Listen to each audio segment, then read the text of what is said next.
How's it going today, everyone?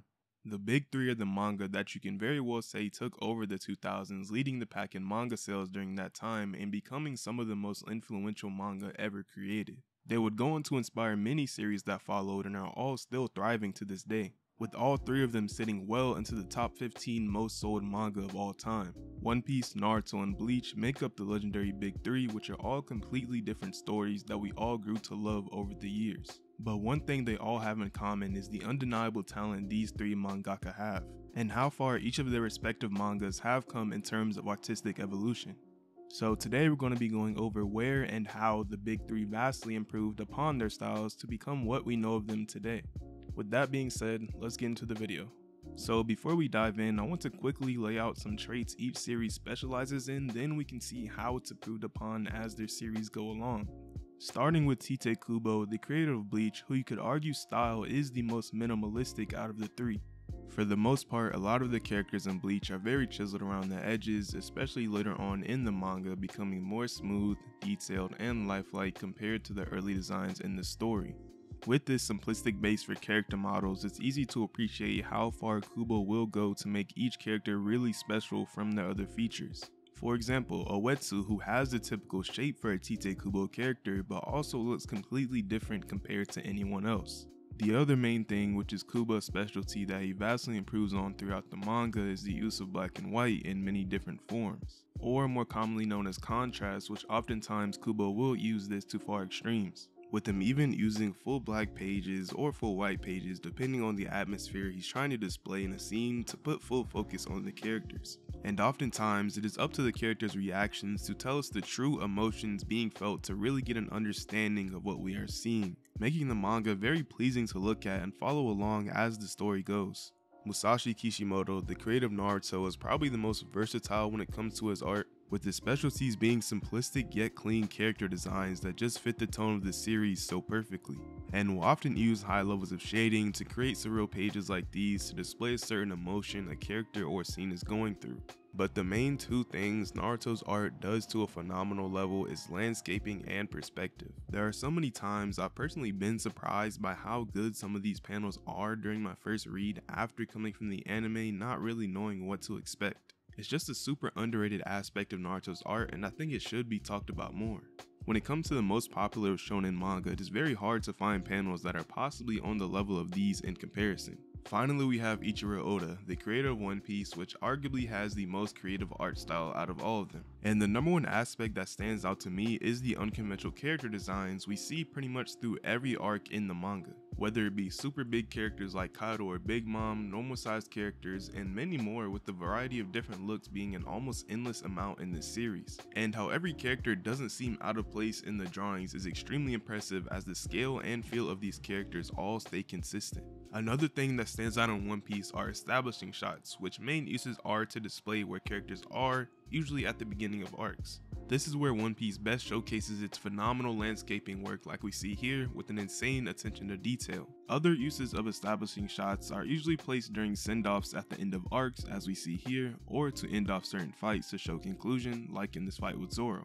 Now, those are all great things about these series and their art, but this wasn't always the case for them, which will become more apparent as the video goes along, as they all have taken giant leaps from where they began, with some looking almost completely different entirely. So I'm going to give each member of the big three a section to show how each really came into their own from the beginning of their series to the end. With that being said, the first series we will start off with is Naruto. The early chapters of Naruto gives us a lot to learn with Kishimoto's art as we take in his style he created for this series. And along with that comes some strengths as well as some weaknesses during this early version of the story. Now, the first thing I want to discuss here is the character designs, more specifically how they are drawn, as they don't really change that much throughout the manga, at least in a general sense. Early on, Kishimoto's line work was very loose and more rounded, sticking to a simplistic approach, rarely straying away from this style of drawing. Despite this, Kishimoto is still able to display every sort of emotion we come to love during our journeys through Naruto, as even very early on in the series we had many emotional highs and lows already. Just through certain characters' ups and downs, we still feel the emotion that's being portrayed.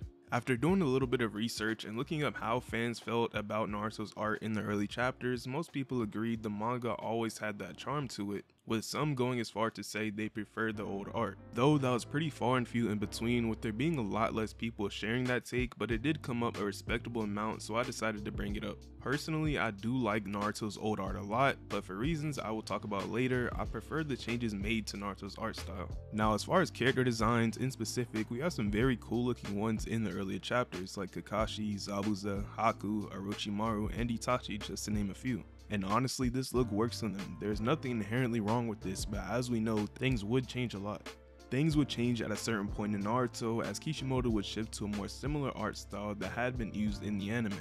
This was to make transitioning from the anime to the manga easier for fans who had an interest in reading. Now, it's kind of difficult to pinpoint exactly where this transition happened, but I've pretty much narrowed it down to anywhere in between chapters 160 to about 200 or so. Alright, touching back on what I said earlier, I think Kishimoto's plan worked for me, as like most of you watching started with the anime. Then afterwards, those who were interested like myself also tuned into the manga as well. I can definitely appreciate both art styles, but in terms of preference, I can say the newer one will always resonate with me more due to that. But yeah, let me know which art style you all prefer. With the newer style, design started to take on a more clean approach, as we see when comparing Naruto's original look to the newer one, as things used to be much more rough around the edges. With only about 150 to 200 chapters into the manga, you can very clearly see changes to Naruto and Sasuke's character, as well as many others that would follow. And in my opinion, I like this change from a general sense. There are some people who dislike it, but I think it's a good improvement.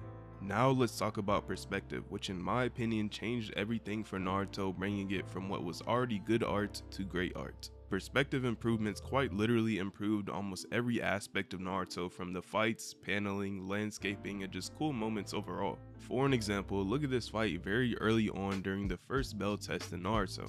Sasuke and Kakashi are fighting, which looks alright, but Kishimoto in his earlier fights played things relatively safe, opting for simple angles, which in turn caused some fight scenes to look a little flat, which can also at times cause the flow of panels to feel a bit stiff. As I'm sure everyone is aware, flow in paneling is important as it makes things much easier to follow and visualize what's going on, and you want each action to flow as smoothly as possible into the next, which brings me to a fight like Naruto vs Sasuke at the end of part 1. As we can see, things are looking much more fluid because of the improvements made in Kishimoto's precise placements of each character. With this, you can easily be more creative in how each movement will flow into the next, leading to a much better drawn fight overall. That's how we get such a great fight like this, starting with Naruto running, visibly pushing into the ground, Sasuke dodging Naruto's punch, countering with the kick, then leading into an insane shot of Naruto using his clones as a rope to kick Sasuke. This to me is the most appealing fight in Naruto, and fights like these become a lot more consistent as Kishimoto does level up throughout the manga. This is also shown during fights like Naruto vs Itachi, Jiraiya vs Pain, as well as Naruto vs Pain, to name a few. So yeah, perspective enhanced Naruto's fights by a large amount, but there are other things as well that were affected, such as landscaping shots like these with the character as the focus in front of a large detailed background, usually giving us an establishing shot of what's about to happen next, with a lot of these panels being some of the most memorable in the series entirely. And my favorite of all being this clash between Naruto and Sasuke. I mean, just look at how good this looks. But yeah, let me know what your favorite aspects of Naruto's artistic improvements are. So when it comes to One Piece's art, which I believe is the most fundamentally sound at the start of its series between these three, especially when it comes to things like composition, design, and perspective, I just think One Piece's art was the most complete even from chapter 1. Now that isn't to say One Piece's art did not improve, as there are multiple areas in which it did to a pretty high degree. So with that out of the way, let's jump into One Piece's artistic evolution. Alright, so the first thing I want to touch on is the insane catalog of One Piece's unique character designs. There will be two parts to this section, the first being the upgrade to certain characters' looks, and the second is how well Oda manages to make each character work. No matter the size or shape, they always fit right into the story without looking out of place, which for those who don't know takes a super high understanding of scale with how each character's anatomy will work, especially during movement. So with that out the way, I think a good place to start is of course with our Straw Hats. And back then when these characters were first introduced, everyone had a sort of silly and cartoonish look to them, which is likely inspired by the late Akira Toriyama, which Oda is notably a fan of, Rest in peace to Akira Toriyama, by the way. Yet, even with this simplistic look, it was still really clean even back then, fitting the simple story that we had. But things, as the series would progress, changed for the better, as it almost seems as more lore such as people, secrets, battles, and just more serious information in general is revealed arc by arc, the more our favorite characters start to look more complete themselves. Whether that just be through overall detail or just the smart changes he would make for everyone to add that sense of presence or coolness to them. Now, you could say this is a coincidence and Oda just wanted to improve his art as much as possible, which is definitely a fair claim to make, but I think it's ultimately a mix of both. Especially from the start of the story, as it was just about Luffy going on an adventure with not really any more to it, with the story obviously expanding where we are today. Characters start to come into their own, as does Oda's art, with some gaining new features like Sanji and Usopp, who begin looking a lot cooler as the series goes on. Looking at someone like Shanks, for example, who I'd argue has the greatest on-screen presence in the series, which wasn't always the case. This has a lot to do with the upgrades Oda gave to him, as back then things were a lot different, as the tone of the story was not displayed in as serious of a manner, which was also the case for many characters' looks due to the very cartoonish-like approach as I mentioned earlier. So it makes sense that as the story expands and gets more serious, the tone and look of everyone starts to shift in that direction.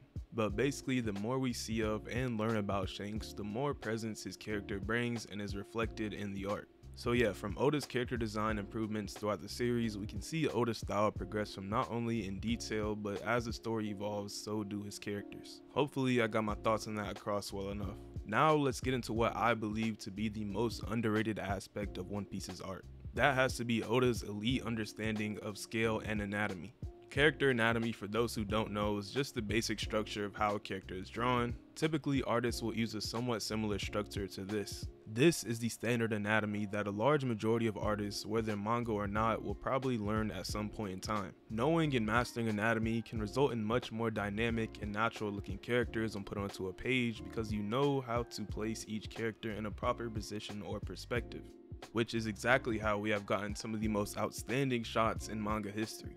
Now obviously these people are way more talented than me, so the level of mastery they have I can't even explain fully, but y'all get the point.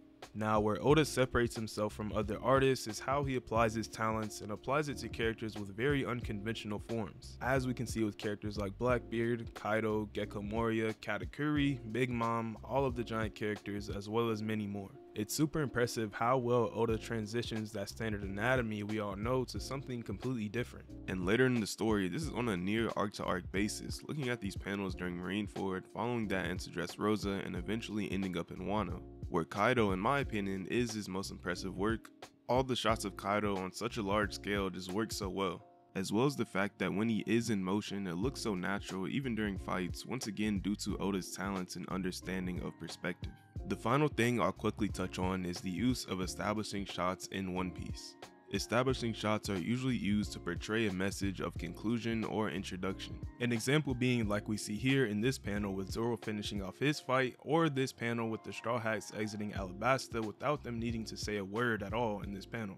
These type of shots are also used on many occasions during the start of arcs to show where the adventure is heading next, just so we get a good idea of what's about to go down.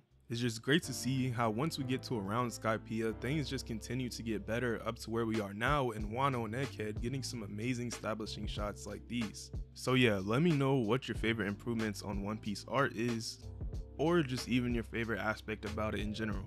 So finally, it is time to talk about Bleach. Bleach, in my opinion, has the most drastic evolution when it comes to its art, and I guess we should start out with the most obvious aspect, that being a complete overhaul in character designs. Back in the very early chapters of Bleach, everybody, and I mean everybody, was drawn with these extremely crisp straight edges to make up their facial structure. They all had two straight lines coming down from their hair, then going in a completely straight line down to their chin. And maybe because of what we know of how things become later on, could be why I'm saying this, but the characters just felt a bit off looking at the time. And this is something that has been true to Kubo's art even before Bleach, looking at a series like Zombie Powder. Everything about Kubo's art, in my opinion, was fine, besides the fact that this one problem actually messed up a lot of characters' looks, at least in my personal opinion. Because if you have this perfectly sharp line-drawn head shape, things like the hair, eyes, and even expressions sometimes are going to look unnatural. Now, a lot of this can be credited to Kubo trying to master his style, which I happen to completely agree with. Throughout the remainder of the manga, even as early as the later parts of Soul Society, and especially starting during Arrancar, we start to see a shift in Bleach's art. Kubo's style of semi-realism is the best way to describe the massive upgrade Bleach's art underwent. Now we see the edges upon their faces have added a slight bit of curve, as well as their head shape in general have become more rounded, taking on a more typical face shape, while also keeping Kubo's style intact despite the tweaks in facial structure. This massive improvement in Bleach's art gave us much more natural looking detailed characters, allowing them to display emotion in a way that just hits harder than it used to, which to me is just so much more appealing to read through, seeing how good of an artist Kubo actually is in this aspect. Especially looking at characters like Ichigo, Rukia, Orihime, and Uryu, the improvements are night and day. You have to give nothing but respect to Tite Kubo for getting to the artistic level of his characters looking this good, which goes perfectly from my final aspect of Bleach's art I want to talk about, that being the use of blank space or blank backgrounds. This is of course a staple in Bleach and my personal favorite aspect of Bleach's art, as the blank space zones in completely on the character, setting whatever tone he needs for that moment. And Kubo uses this a lot. As he said himself, the blank space allows you to take in whatever a character is feeling or going through at the time, and that should be the sole focus with no distractions. Now, the two things you will usually get are the full blank white space or the full blank black space. These two can be used to deliver the same thing, especially earlier on, but as the series does progress, I noticed some very key traits to each of them to where now they rarely do the same thing at all. First, we start with the black background, which is pretty straightforward. In its most effective uses, a character is usually dropping some sort of dialogue that is meant to be a heavy statement to get a reaction from the character or viewer. For example, Kisuke, when asked if he can save Misaki, he says, "I didn't say I could bring her back," which sets up this panel here with all black focusing in on what he is saying, dropping a bomb that Miss Misaki will never be who she was before, which is followed up with these two characters reacting like this. Or you have a scene like this where all hope is lost versus Yuha, and he asks Ichigo has he given up, which leads into a very iconic panel that builds suspense for the reader for what comes next. Obviously this isn't the only type of situations it's used in, but as I mentioned earlier, they just become more common as the series goes on. So when it comes to the full white background and how it differs is a lot of the time it shows one emotion, very commonly that being fear or a shocking moment is happening, whether that be a surprise attack, a character appearance, or there's just a really strong presence being showcased on screen. And we see this a million times throughout the manga. One of Kubo's go-tos as we progress through the series is a character centered or at the bottom left of the panel, usually towards the front, then he'll put a character behind them. Some major examples of this being Grimmjow appearing behind Ichigo, Ukiura appearing behind Grimmjow, Aizen behind Kisuke, as well as many more. This is definitely something Kubo loves to do and personally hits every time for me, seeing just the presence alone of a character putting fear into someone just by appearing in this way. One more common thing you'll see with the use of full white is a significant attack or moment during a fight, which I'll throw on screen here. It adds a different dynamic to the fight at times that fits perfectly. I know this is a controversial topic amongst some fans, but as far as I'm concerned, blank backgrounds make the story that much better. And yes, Kubo can draw backgrounds, by the way. Also, before anyone comments, I'm aware of the limitations placed upon Kubo to rush his manga, but he worked with what he could and made something I think makes the manga that much more special, even to the point I couldn't see it any other way. I do love Bleach and I do plan on making another video about it very soon, as it is the first anime I ever watched, so why not show it some love. So yeah, that's pretty much going to be the end of the video. Let me know your thoughts and who do you think improved the most, as well as your favorite improvements. I personally would go with Naruto just because it lacked in more areas from an enjoyability standpoint compared to the others at the start. But yeah, if you liked the video, like the video, subscribe if you want, follow me on Twitter, link will be in the description. That's all from me, peace.